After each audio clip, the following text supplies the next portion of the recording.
അങ്ങനെ big boss ഹൗസിൽ ഇന്ന് ഫസ്റ്റ് നോമിനേഷൻ തുടങ്ങിയിരിക്കുകയാണ്.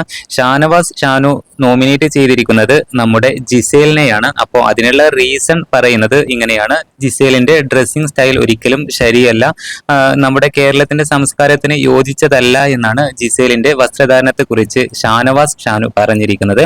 എന്തായാലും ഒരുപക്ഷെ ഷാനവാസിന്റെ അഭിപ്രായത്തിൽ ഇത് ശരിയാണ്. എന്നിരുന്നാലും ഇതിന് ഈ ഒരു പ്രൊമോക്ക് താഴെ വന്ന കമന്റുകളാണ് ഏറ്റവും കൂടുതൽ ശ്രദ്ധിക്കപ്പെടുന്നത്.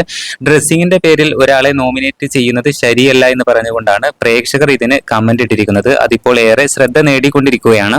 എന്നിരുന്നാലും ഒരാൾക്ക് എന്ത് ഡ്രസ്സ് ധരിക്കണം എന്നുള്ള അവകാശം അവരവരുടേതാണ്. എന്തായാലും നമ്മുടെ ഈ ജിസേലിനെ കുറിച്ച് പറയുകയാണെങ്കിൽ അവർ ഒരു ഹിന്ദി ബിഗ് ബോസ് സീസൺ 9 ഒരു മത്സരാർത്ഥി കൂടിയായിരുന്നു ഈ ജിസേല്. അതുപോലെ തന്നെ അവർ 3 ഹിന്ദി സിനിമയിൽ അഭിനയിച്ചിട്ടുണ്ട് എന്നുള്ള റിപ്പോർട്ടുകളും വരുന്നുണ്ട്.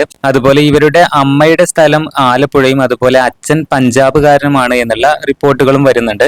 എന്നിരുന്നാലും ഇവർ നല്ല രീതിയിലൊക്കെ മലയാളം സംസാരിക്കുന്നുണ്ട്. ഹിന്ദി സിനിമയിലൊക്കെ അഭിനയിച്ചത് കൊണ്ടാകാം ഇവരുടെ ഡ്രസ്സിംഗ് സ്റ്റൈൽ ഇങ്ങനെ എന്നുള്ളതാണ്. പുതിയ അപ്ഡേറ്റുകൾക്ക് കാത്തിരിക്കാം.